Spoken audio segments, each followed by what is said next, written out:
love to introduce a good friend of mine, someone who I've been dying to do an interview with, and now we have the honor of having him on Radio Clue Apple Music. Make some noise for my man Hakeem.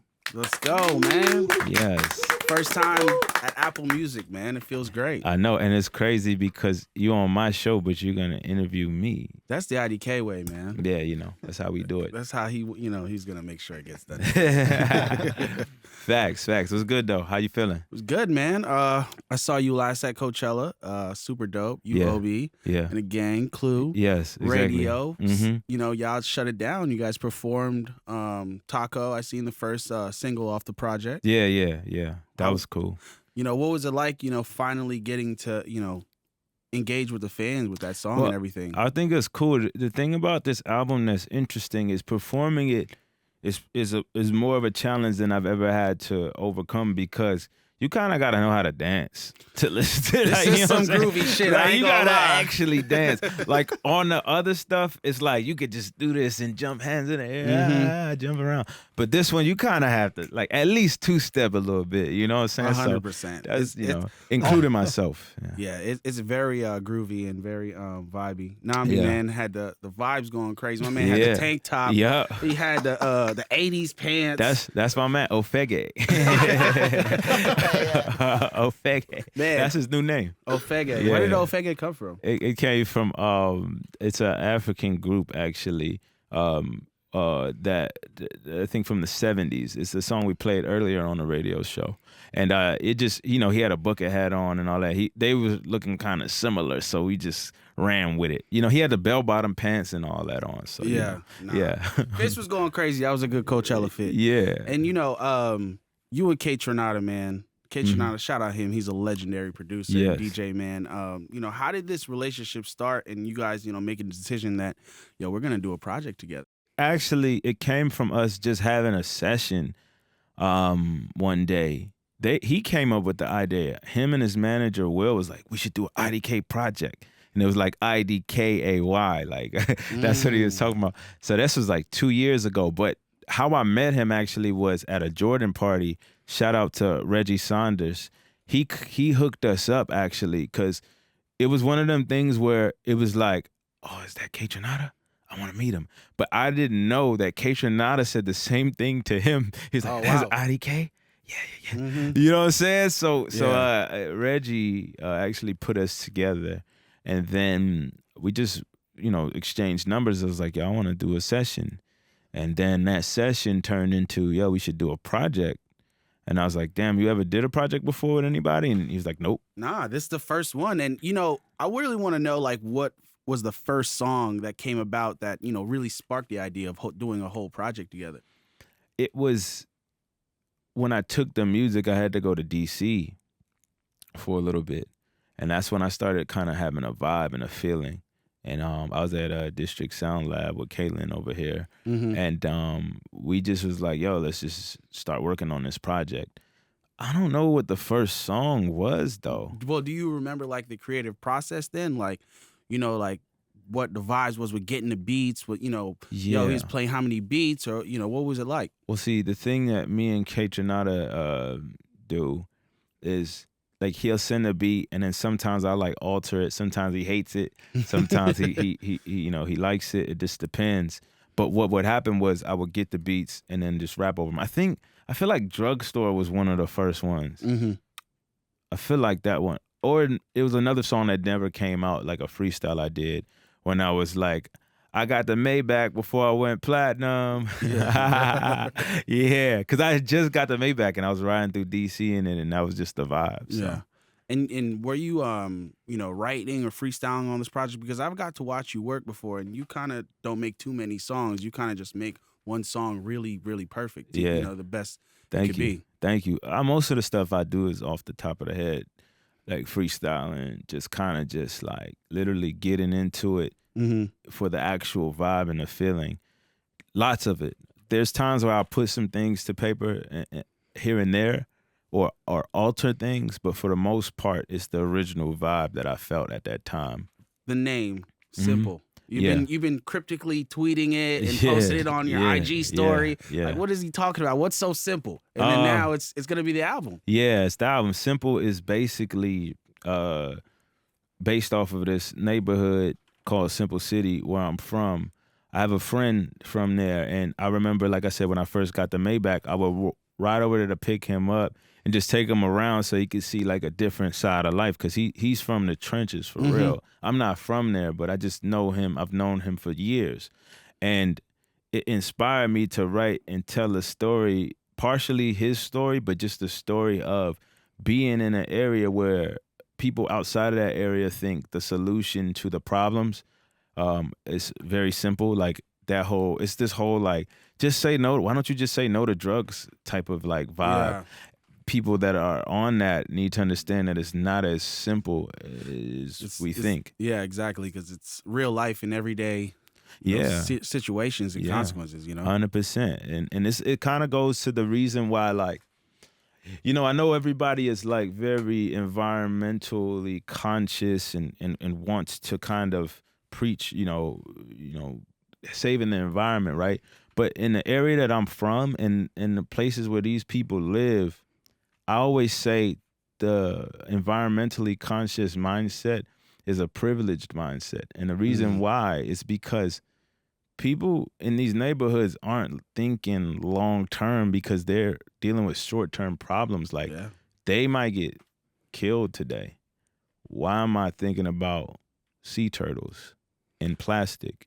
A lot of people need to understand that it's not wrong for people who have to survive to think like that. But again, that simple mindset that a lot of people have is like, why don't you just, it's important. The environment is important. And I'm not saying the environment is not, but if you don't know if you're going to survive, or you don't know what you're going to eat tomorrow, or you don't know if you're going to have money for rent, things like that, the last thing you're worried about is a long-term solution. You know what I'm saying? That's why 100%. That's why a lot of people I know, even, sorry to cut you off, but they're not. I'm trying to teach people in the hood the importance of credit. But it's like I said, that's a long-term thing. You know what I mean? It's a process. Exactly. I'm really starting right now. I'm going to get that G-Wagon. You feel me? I'm going to get that. Yeah. So, that's kind of like what this whole Simple project is about, though. Yeah, and I love that, you took the video back to your home, your people, Right. That taco video is super hard. It was tasteful. It was raw. It was real gritty, man. Like, how did the treatment and everything come about that? What was the visual idea and everything? Oh, man. Like, with me, I love marrying the raw, real gritty essence of the hood with the artistic approach, but not overdoing it, you know? For me, it was like a lot of those shots was just on the spot. I was like, yo, tilt the camera to the side. It'd be sick if we just tilted left and right. A lot of those was real moments. We were just really in the trenches, like, and it was like, let's pull up. I got the camera crew, shout out Aunt Sylvester, Henry, everybody who came and was a part of it. We just literally brought everybody to the trenches for 2 days, and we just shot whatever we felt at that moment, and the treatment was very loose.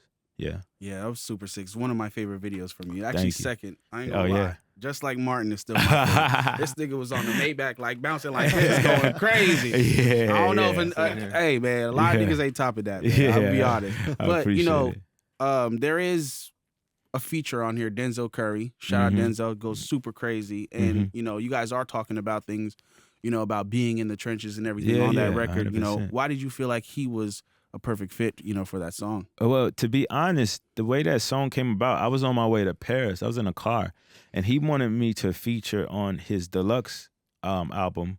Hopefully, I ain't giving too much information, but and he sent me a bunch of beats, and I told him about what I'm doing with K, and he's like, "Yo, I'm gonna send you some K beats." And I literally remember I was on. It might have been before the Balenciaga show or maybe the Acne show. We rented the studio out for 24 hours a day for like 10 days in Paris.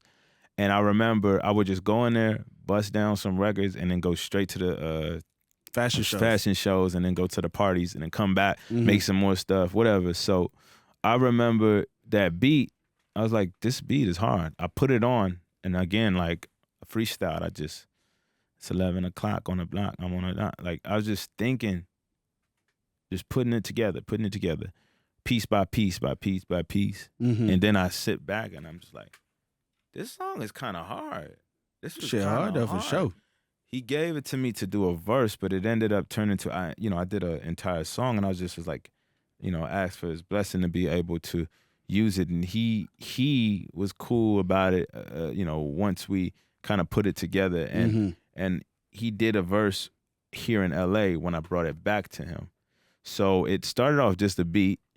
I was gonna do a verse. I just felt it. What I felt came out, and it became an entire song. And then the rest is history. Shout out to him. He bodied that verse. Man, bro. Denzel, he gonna do that. Yeah, he gonna body some verses for sure. That's my brother, man. I love him. And the project starts off with my favorite song on it, Drugstore. Oh yeah. It has this anthem feel to it. Like I feel like I just walked into the craziest party, illest vibe. Yo, what's going on? Like, I gotta call Obi, and now I'm like, yo, pull up, man. Like, it's about to get crazy here. Yeah. How did that song come about? Because you said you were spending some time in Paris, and you didn't even have the Paris to Southeast to Paris on there. Like, how did that come about? It was literally because of the essence of that Paris to Southeast marriage. That song is one of my favorites too, because a lot of people don't know this, I really love house music. And I don't study it and know a lot about everything about it. Like, I'm not a nerd about it. I just love how it feels and how it's like, I love that nighttime feel. Yeah. You know what I mean? And so when I heard it, immediately I was like, yo, this is like a Zane Lowe premiere type of, like, you know what I'm saying, run it back. Like, it just felt like, you know what I mean? Like that kind of vibe. Nah, it for sure has an anthem feel for it. I think that one's going to go up crazy. Thank you. And, you say you love house music and everything. I'm going to tell you, man, house music from 2009 is probably the best, bro. It's really? Progressive, bro. 2009. Yes, one of the best times for house music. Just look up the projects, man. Calvin, Deadmau5, all those guys really doing their thing. They, Deadmau5 was even performing at the Grammys like around that time. It was, house music was crazy. Crazy, okay. It was crazy, but it's just like, having that female just voice keep progressing. They use a lot of females in in those songs and everything. Like, it just felt like you're going somewhere crazy. Right. Adventure. I loved it. But Is He Real? You see for yourself, what did these two albums, teach you to make this project? Because this is completely different for you. Like, the world's about to hear a whole different side of IDK. For me, it taught me how to really expand on the idea of originality, because I think, like, before I was making a lot of good music, but a lot of it was influenced by things I'd heard before. And I realized the secret to originality, because there's nothing new under the sun, right? The secret to originality is blending a bunch of different things together until you get something that just sounds good. It's almost like I was talking to Namdi and Obi yesterday, and I just was like, yo, Chicho Beats, he's from the DC area, like him and like Gunu and Lil Dude, right? They had a really great sound together, and you could say what you want about the technical ability of their skills, but the marriage between the way those beats sound and the way they rapped created something that was original. And now you even see a lot of people doing that. Yeah. You feel me? So for me, it was like, how do I marry something that's this way with something that I do to create an original sound? So from Is He Real to this project, it was just creating more original sounding music. That's why I'm so proud of Taco, because it's like, I've never heard a song like that. Even to flip that sample that way, even for that to be a Kaytranada beat, there's something different about that, To put that on that type of tempo with that type of, 1, 2, 3, 4, like, you know what I'm saying? His grooves is crazy, man. Right. And then you like rapping some real street shit to that. You see what I'm saying? Like, that is the essence of what I'm trying to create. You feel what I'm saying? Just things that you don't think make sense, just having fun doing it, and then it turns out amazing. And, I really want to talk about, the producer and artist relationship on creating a full body of work. Like, what does Kaytranada bring out of you that, somebody else that you've, worked with in the past? The way that I make music is it's always based off production. If the production drives me to something that I've never heard before, I start to do things that are really original. The video starts to look really original. That's really how it works for me. So what Kaytranada does is takes me into another realm. You know, I know that like I always have to give props to people like GoLink and even Azalea Banks when doing this project. She's a legend, bro. Azalea is a legend. Yeah, bro. because this is when you know, for modern day rap music, they kind of brought that whole rap vibe to this type of sound. Even with GoLink, my first time hearing Kaytranada was because of GoLink. You see what I'm saying? So, you know, I can never ever like discredit, you know. And you showed some love. I saw you show some love on Twitter too. Oh yeah, 100%. Like, cause at the end of the day, that is something that's happened, and we're not gonna forget that. But with that, I kind of took my own course, my own path, and created my version of whatever that was with the beats. And like I said, Kaytranada's beats brings that out of me. You know what I'm saying? Like, just to be able to swing my vocals a certain way. He taught me that. I didn't really swing my vocals like that before. But he taught me and showed me like, yo, you could do this way. You know? So shout out to Kaytranada for that. I only got to see one song performed live. I can't wait to see, you know, everything being performed live. This man about to come out now. He about to come out again. It's shimmy, y'all. Facts. Also, too, you know, Twitter-wise, you tweeted out, you know, Doja Cat, you know, we're not really respecting her, just like her position in rap right now. I think she's one of the biggest rappers in the world. Like, let's get straight to it. Yo, listen, man. I know I'm getting a lot of slack because of that, and I don't care. Like, bro, she literally is the biggest right now. You know, I think that just because she's a woman, people kind of put her into this other lane that doesn't intertwine with the broad spectrum. It's like you win best rap album, but you can't win best album or album of the year. Yeah. You know, when you go to the Grammys, it's like they separate you from that conversation. But in general, when I think she's top 5 new rappers, period, because a lot of us. How many people do we really know that's lyrical but still making hits? Besides the Kendrick, Coles, and Drakes and all of them, who's really making hits, top 10 songs, number ones even, but can still rap good? I don't know. And she used to make beats, and she's really a creative person. That's what I'm saying, like, but people are telling me that I'm tripping. Can you not see that? Like, when you listen to her lyrically, she bars up. She really got bars. 100%. I think the only reason why people don't give her the credit, and I'm going to say this now, is because she's a woman. I think people are like sleeping on her for real. It is harder for females in rap to get that respect, and it's pointless. It's 2022, man. Yeah. Like, come on. If you rapping good, you rapping good. She rapping good, simple. bruh. And she's one of the best lyricists, period, out here that can actually make hooks and make hits and make pop records. And perform at Coachella. Headlining. If I was to compare her right now, she's like, and I'm talking about career-wise, it's almost like she's like Good Kid, Mad City, Kendrick, or probably even bigger than that, probably, with the hits. I'm not sure. But it feels like, and I don't mean lyrically and what she's talking about content-wise, although that song she got, that woman song, like what she's talking about on that song, for that to be a hit record at the same time, that's pretty good, man. Yeah, because she's getting explicit. But what I'm saying though is, career-wise, she's that big, but we don't really acknowledge it. And for whatever reason. She's had a crazy grind too. It was just like a couple years ago. She came from the Moose song. Like, I remember that. And then let's talk about the versatility. Who is really that versatile, male or female? And she's still coming with the hits.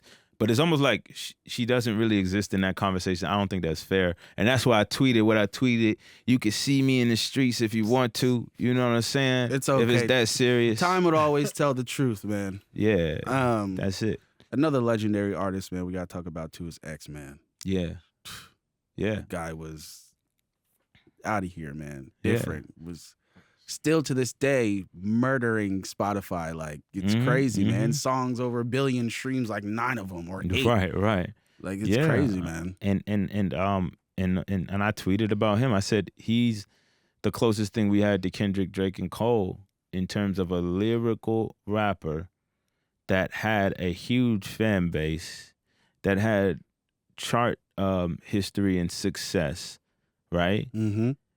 But at the same time had things to say. Because it's like, to me, X covered all bases with music. Like there was no box you could put this man in. And then he, you know, he had his troubles and, you know, everything like that. But he was, to me, I think, you know, this word and this phrase doesn't get thrown around too much. But I feel like he was really a true artist, you know, he like was. living and dying by I'm X. Like no, I'm for a sure. true artist. For sure. And people get mad when you say things like that because, you know, it's just illegal to have certain rap conversations. But I'm like, the things I say don't come out of nowhere. I study this. I'm really about this. I live it. I see it. I pay attention to everything, right?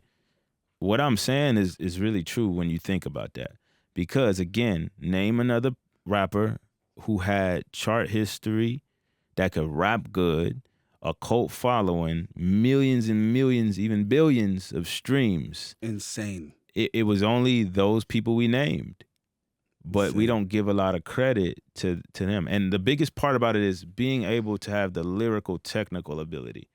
Because it's like once you have the lyrical technical ability, it makes it 10 times harder in this day and age to really break. Because that's not what people really rocking with right now. Just listen to the thump, thump, thump, thump. And that's fine too. Shit, I like that too. I love that. But, I love that, man. You know, but I'm just saying it's harder for us, because I consider myself a lyricist, to have that level of charting success.